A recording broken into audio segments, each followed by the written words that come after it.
Hi there, welcome to Political Scope. As usual, my guest is the head of the Presidential Secretariat and Secretary to the Cabinet, Dr. Roger Luncheon. And in this week's edition, we'll be talking about electoral options and alternatives. Dr. Luncheon, let me welcome you once again to Political Scope. Good night, Niaz, and good night, listeners. As we head towards the May 11 election date, there are lots of talks around this time about constitution and its related issues regarding elections and election processes. But first of all, I want to start off by asking you, how is the election generally governed by the Constitution of Guyana?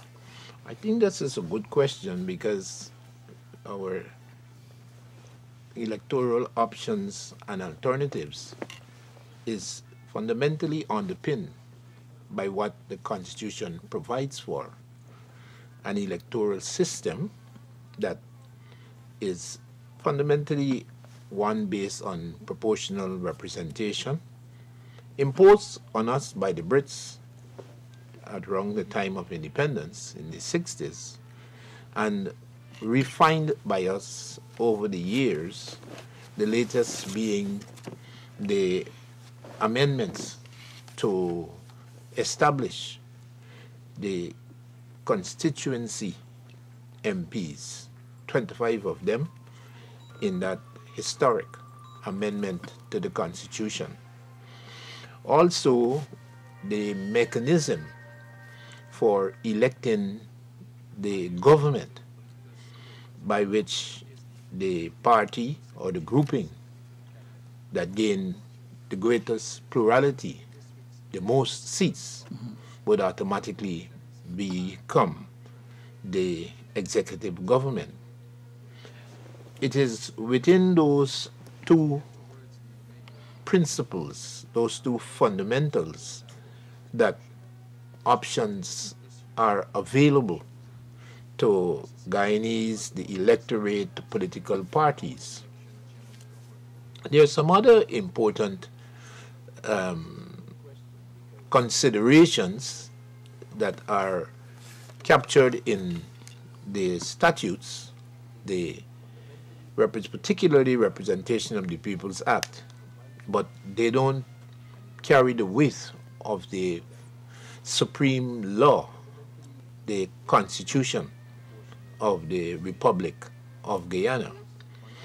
So, in terms of this May the 11th election that the president has already indicated would take place, the scene as I see it right now, this could be liable to change by nomination date, but the scene as I see it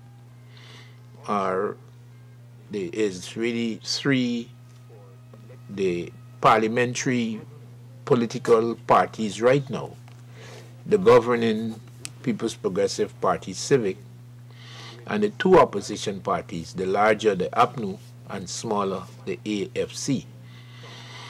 My understanding is that there may very well be others who would throw literally their cap in the ring at the time of nomination. May I, sir, ask that maybe we can come back to that aspect of the discussion, and if we can stay on what's happening currently as regards to the Constitution. There are lots of things in the media currently regarding certain aspects of the Constitution that's apparently attracting a court case. My question to you regarding that is, why now at this point in time? We're just about maybe 3 months to go to an election. Why now? A consideration that has gripped many people, including cabinet members. Why now? Particularly as the motions to which you obviously referring, they do tend to generate some questions about the legitimacy of constitutional provisions and the Constitution itself, amendments to the Constitution. And some of these amendments, indeed, as I mentioned, are amendments that impact on our electoral system. So there is that concern that what the old people say, there is more in the mortar than the pestle, that there may be something sinister about the timing. Because, in fact, the observations that have been made, which reportedly been brought to our attention, those observations were as true yesterday, last month, as they were last year, as they were the day after the Constitution was amended. So it begs the question, why now? And there is a view to which many adhere, that there is something sinister and an attempt probably to confuse the electorate, to generate divisiveness, particularly at a time when there are such considerations arising from the electoral process, the campaign itself. We all know in Guyana, as in other countries elsewhere, tend to exacerbate tensions and complexes in the societies in which election taking place. And so it would seem like the effort here has been literally to pour oil on the fire by introducing these constitutional motions at this time. May I ask you, sir, if you would to elaborate a little bit more on what you would define as being sinister regarding this particular motion? Yeah, well, the whole question that creates this consideration that it is sinister, number one, is, as I mentioned, the timing. Okay. And then number two, the very question about the legitimacy of constitutional provisions that would necessarily extend beyond the subject matter of the motion to all of the amendments to the Constitution that would be subjected to this same inquiry as to whether they were properly amended. So, indeed, what is sinister is that this searching original question does indeed generate the bigger question. It does indeed embroil all of us in a much deeper consideration of constitutional legitimacy. So, skillfully, some people say, the intellectual authors, they have seized on a matter, but a matter that cannot be circumscribed, a matter that by its very nature would allow a deeper review of the constitutional amendment process. And this is why I believe there is a view that it is coming at this particular time, at the time of elections, to contribute to more uncertainty in the body politic, in the minds of the electorate. Some time back, I think sometime last year, there was talk by one political leader from the opposition about the constitutional crisis being created at that time. Mm-hmm. Is this in any way could be related to what's happening? One can indeed speculate. I've heard that argument put forward most recently, about 2 or 3 days ago, that this here is a reflection of that, well, let's call it an undertaking, an observation, call it what you will, that was made some time ago. But this, of course, is part and parcel of what is being considered in the public at large about why now, how sinister is this operation. Guyanese who are looking at you at this time, what should they be concerned about regarding this particular issue? Well, I would say this. the Constitution is the supreme law. I would say further that they are elegant and reasonable arguments to preserve the sanctity of this Constitution as it exists right now. And indeed, they are all the more reasons for us, in the context of maintaining law and order, in the context of establishing cohesion in the society, to eliminate confusion and crisis, for us to continue to regale the existing Constitution as the supreme law of the land. And that it probably would be a disservice for us in general, but particularly at this time, to start harboring these fears or having cultivated these uncertainties about the legitimacy of this instrument. Could it in many ways or in some way impact the actual process on May 11 or what surrounding May 11? Left itself, it couldn't. But the move that has taken place, I doubt if one can reasonably say it would be left itself. This is a constitutional motion. There is a, how should I put it, an expectation that constitutional motions would be dealt with some amount of alacrity, some amount of respect for timing, and and particularly if the substance of the motion is one that would affect significantly the applicant. So I suspect that this is not one of those matters that get into the legal system, into the courts, and then start drifting day after day, week after week, month after month. I suspect that as deserving as a constitutional motion is, it probably would have to be, one can expect it be dealt with. And as I'm saying, although the entree is a narrow entree, I think in its consideration, it cannot help but embrace the bigger picture.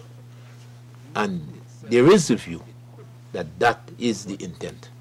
All right. If we can come back to what you were talking about earlier in terms of alternatives, because our topic is options and alternatives. Clearly, the PPPC is the incumbent of 23 years. I want to give you an opportunity to talk about the pros and cons, because you were talking about it would generally be based on expectations now, maybe a three-way race come May 11. But the PPPC, being among the three, is the incumbent. What are the pros and cons of being the incumbent? Well, in general, the electoral campaigns, they preserve a definitive advantage for incumbents. Incumbency confers quite a bit of advantage in an electoral campaign, electoral process. I'm saying this save and except in those instances when an incumbent has so poorly performed that, in fact, they themselves need or recognize the need for change. But an incumbent, 23 years governing, which by implication, more than by implication, by fact, would have obtained the confidence of the electorate on a number of occasions every 5 years. So at least since 92 to 2015, uninterruptedly,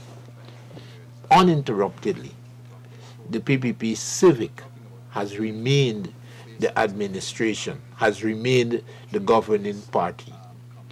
And that indeed is of note, because success and the delivery, the expected delivery, is what the incumbent offers. What has been done in 92, 97, 201, 206, and 2011 indeed establishes a track record that is open for all to see. A track record that, as I am saying, had its examination in 1997, in 2001, in 2006, and 2011. An examination that preserved the People's Progressive Party Civic as the governing party and as the incumbent, and particularly because 2011 to 2015 has been a period of sustained successes. This is one incumbent that has what I would say the criteria for re-election, the criteria for continuing to enjoy the confidence of the Guyanese people, the electorate. When one examines indeed what it meant to maintain uninterruptedly a PPP civic government from 1992 to 2015, one becomes more aware of indeed the depth in which the PPP civic government has been over these decades, providing the leadership, providing the direction that has kept Guyana unerringly on a path of improvement. There may very well be those who will close their eyes and insist that Guyana has not progressed. Fortunately, there are few of them, and most of those are seen as rank opportunists who would actually defy reality, deny reality, in making these absurd allegations, contentions that there has been no progress. There has been, and the votes that the PPP Civic acquired and the vote that they got in successive elections from 92 to 2015 is indeed the greatest evidence that progress took place and the satisfaction of the Guyanese people was recorded. We have polls and we have reviews and their international parameters that document that indeed these successes have occurred and they have been attended by measurable gains in the welfare of the Guyanese people. When you listen to some of the naysayers, critics of the government, you tend to get the impression that the discussion is not about progress necessarily, but they're pointing to other issues that they believe that the government may not have been doing well, and making that, which I'm sure will be issues for the campaign. Mm-hmm. How do you respond to that? Well, you know, the old people have been saying you mustn't throw the baby with the bathwater.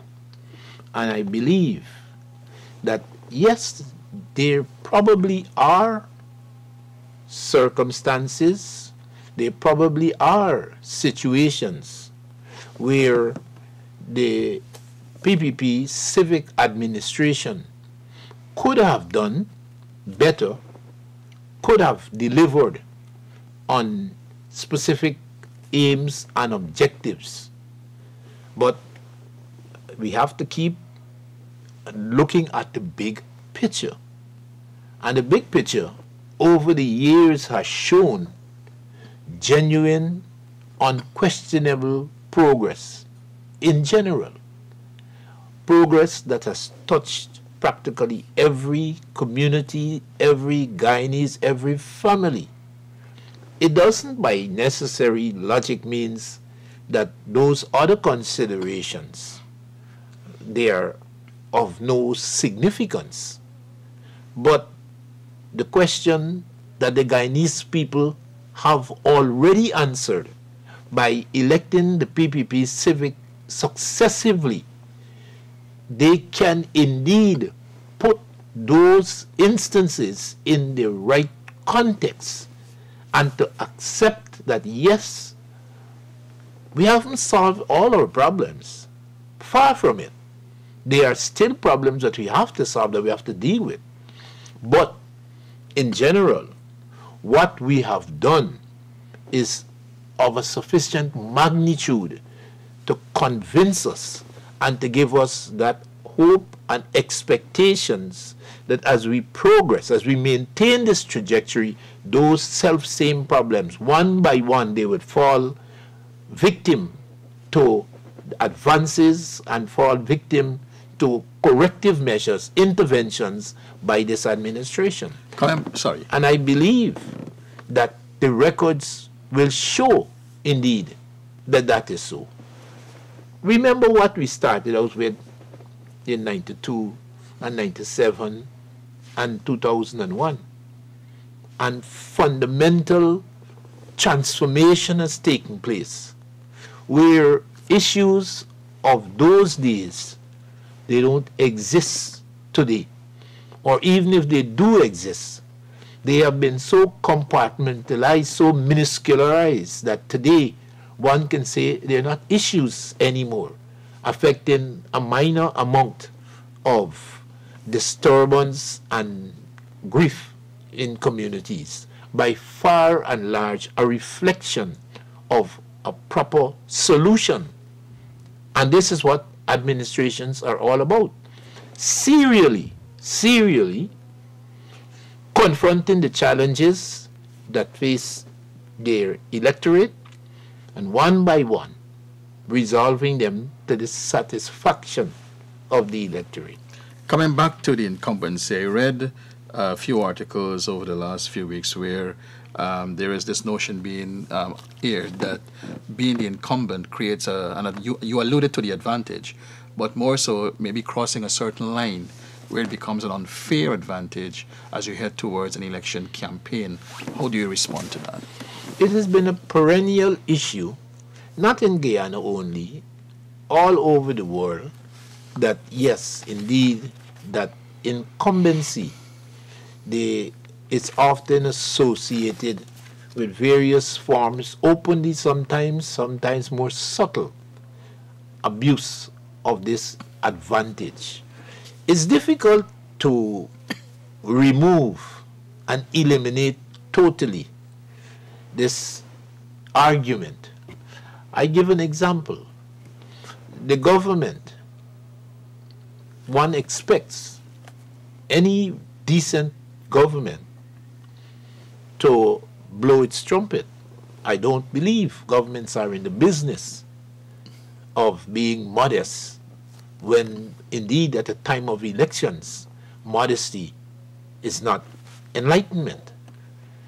So how would one, in essence, draw the line on what is appropriate for government to be peddling its wares, and at the same time not so excessive as to have the government actually involved in propagating the ambitions and the electoral fortunes of itself?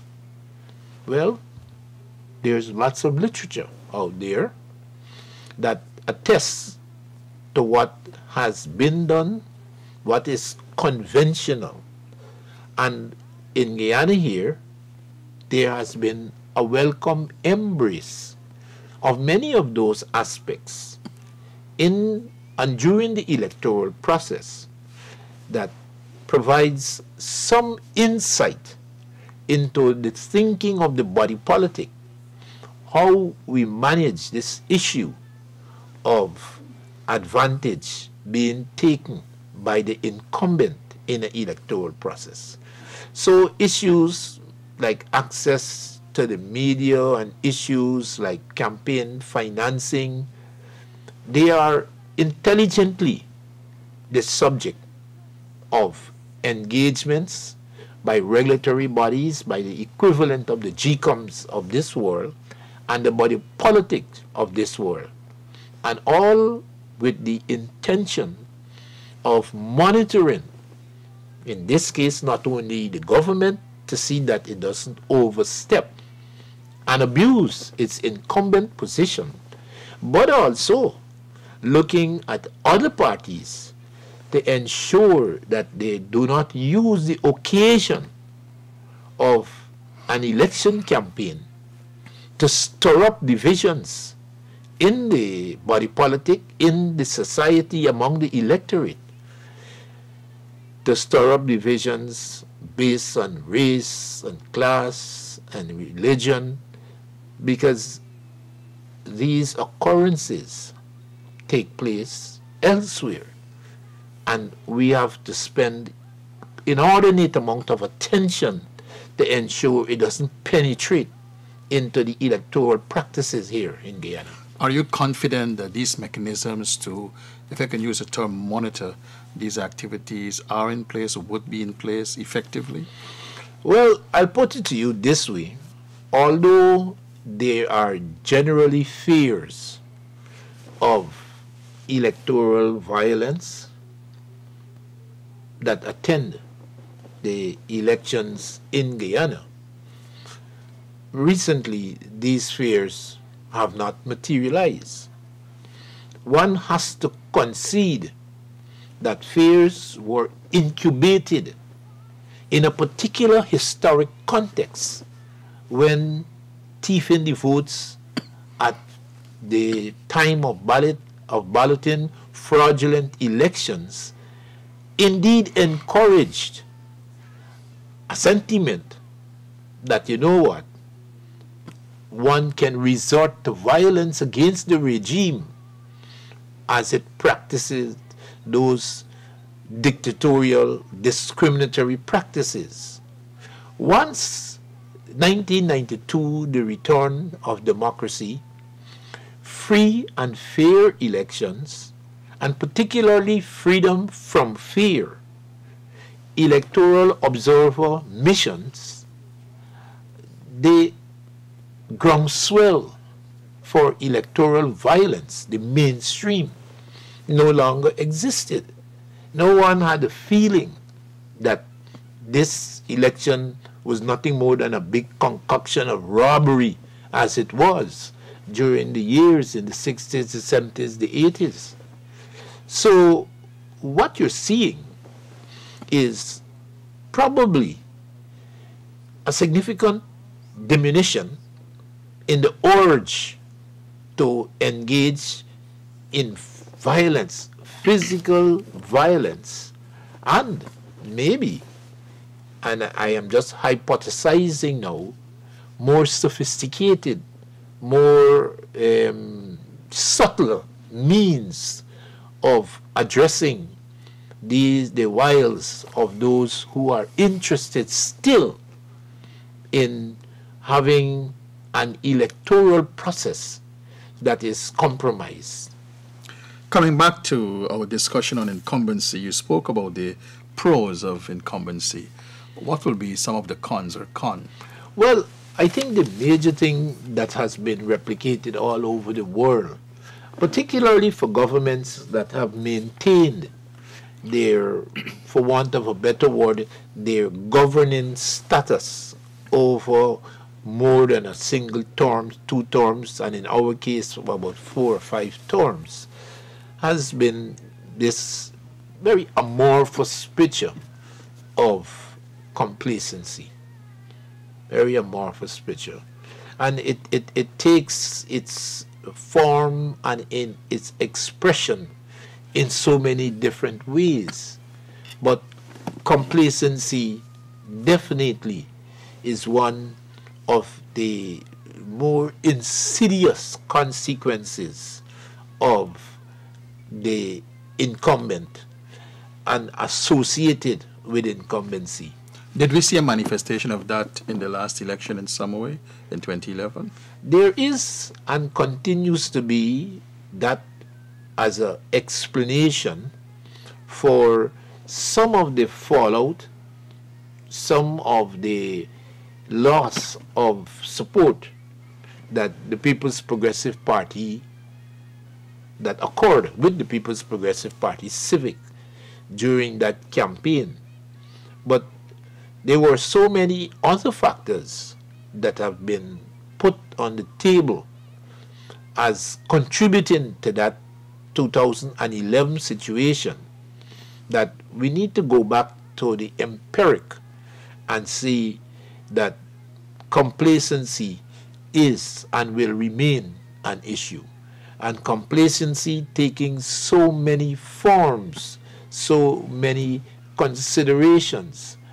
I think one of the extremely common ways is they get up and get, the preoccupation with results that becomes muted over the terms of the incumbent in office.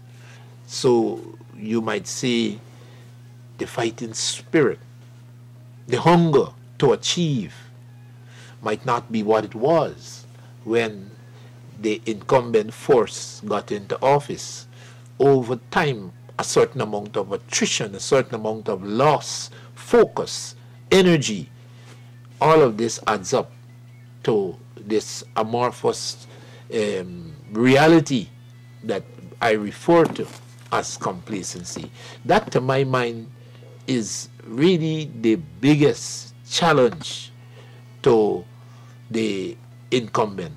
How to maintain that vigor, to maintain in the apparatus of state, those who conceive, those who plan, those who execute programs, the hunger, the desire for achievements and for results that would see in the public at large better and better delivery of goods and services. Clearly, there would have been some lessons learned. So 2011, 2015, I would want to presume that these would have been taken into consideration for what is coming up on May 11.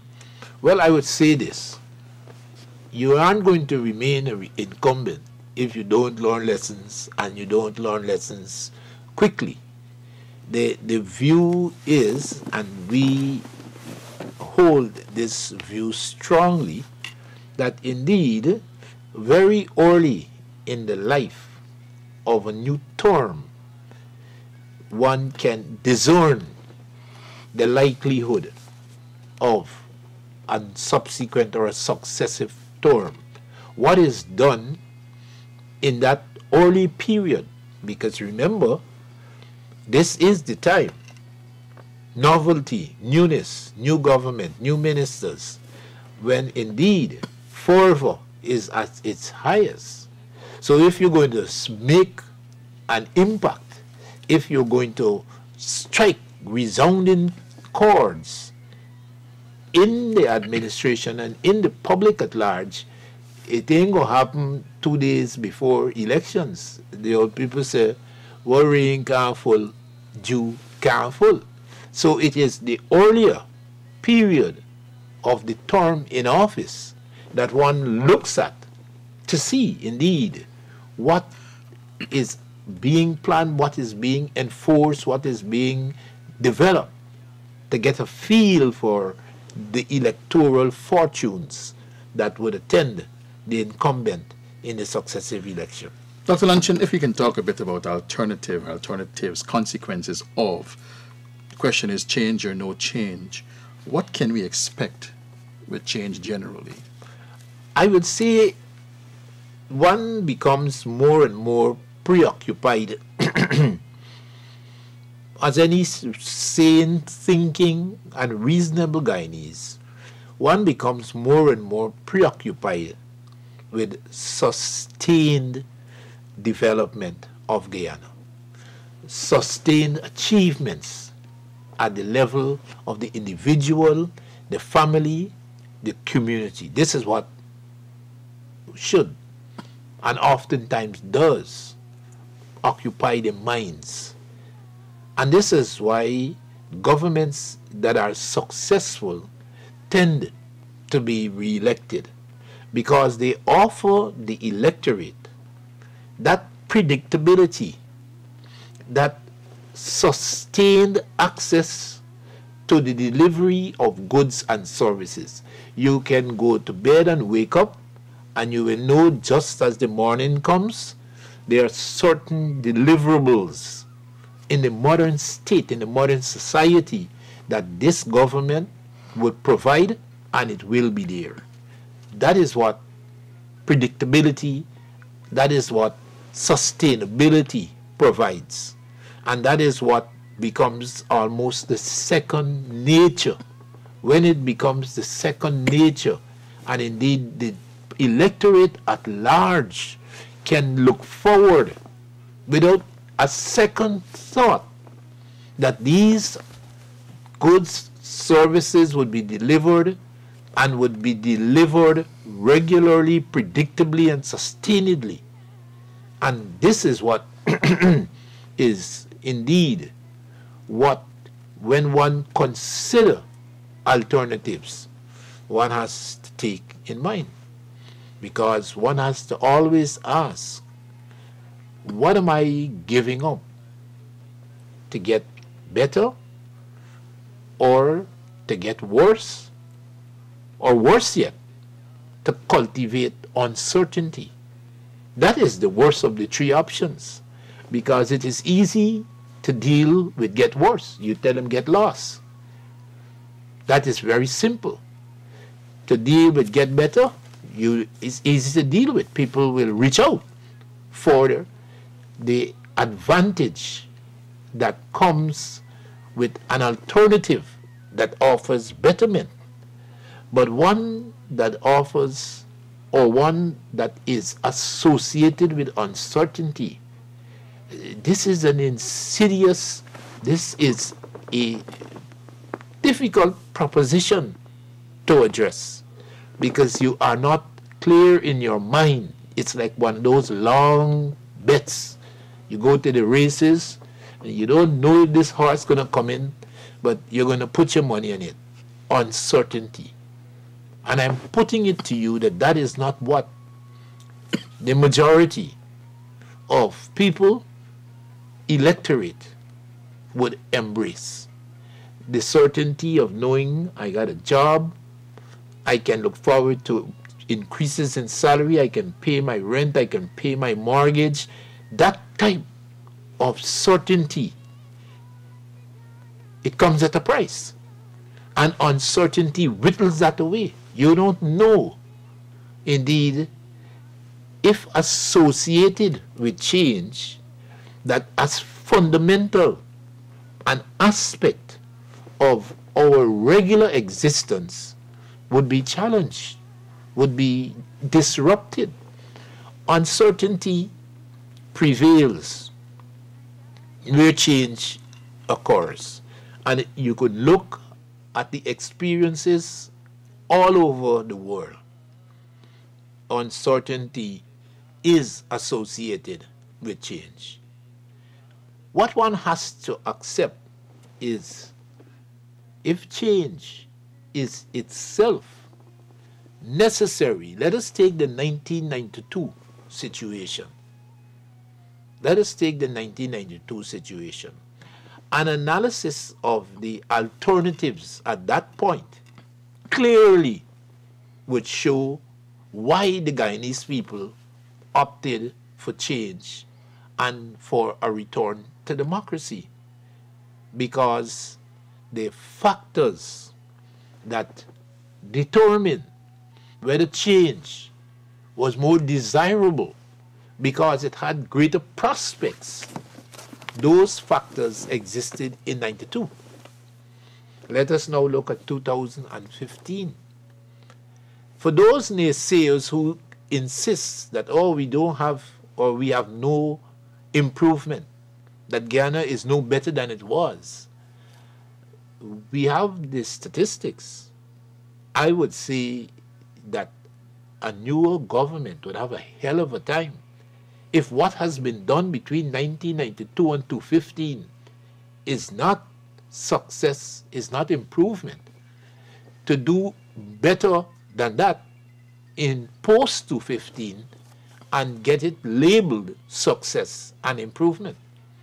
What has been happening between 1992 and 2015 is so documented and has been associated with such tangible evidence of improvement and successes that indeed the motivation that existed, let us say in 92 for change, this motivation doesn't exist. Indeed, the very contrary is evolving. And people are saying the uncertainty of when we get rid of what we know, what we have worked with, what has delivered, and put it in the hands of these others, that indeed that is too much of a risk to take. Are you saying then that there may be some sentiments surrounding credible alternatives in this regard? I'm saying more than that. I'm saying that indeed, when one measures the objective factors that underpin the thrust for change, and when one conceives of those uncertainties of which I spoke that attend change, one can clearly discern what is the sane and sensible option. That indeed, this notion that one can indeed, on the basis of some unknown, some uncertainty, do better than what has been consistently provided since 1992 to 2015, one that has over the years, over the decades, unerringly dealt with to the satisfaction of the Guyanese people, that indeed there may not be credible alternatives out there. What then, Dr. Luncheon, should be foremost in the minds of Guyanese as we approach this election on May 11? If I use myself as a rational thinking Guyanese, for me, the first thing would be the maintenance of our current success, the maintenance of the achievements, more than the maintenance, indeed, enhancement, improvement, definitely not turning back and getting a reversal. So I'm looking in at this situation to ask myself, with whom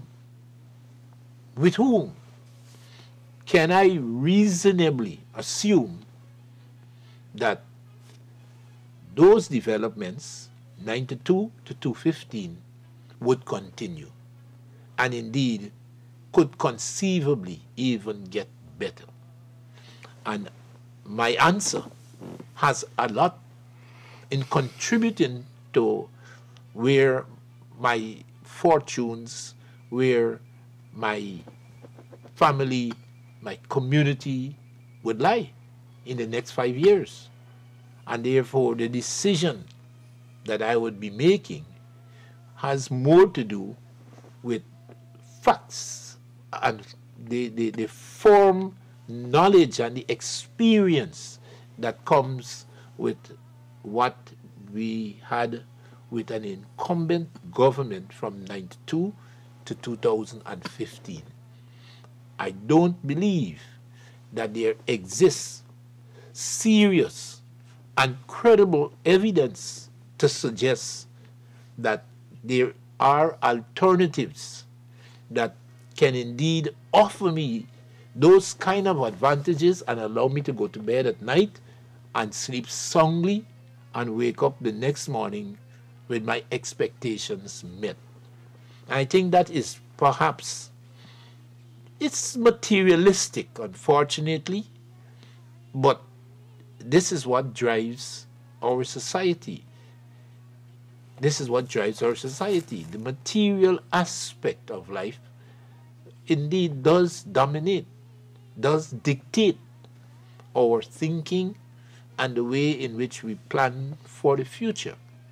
And when one examines to 1992 to 2015 concretely and observe the successes in the development of the material aspects of life in Guyana, you ask yourself, can better be obtained? And can I stand the risk of giving up what I have for the uncertainties that comes with the new?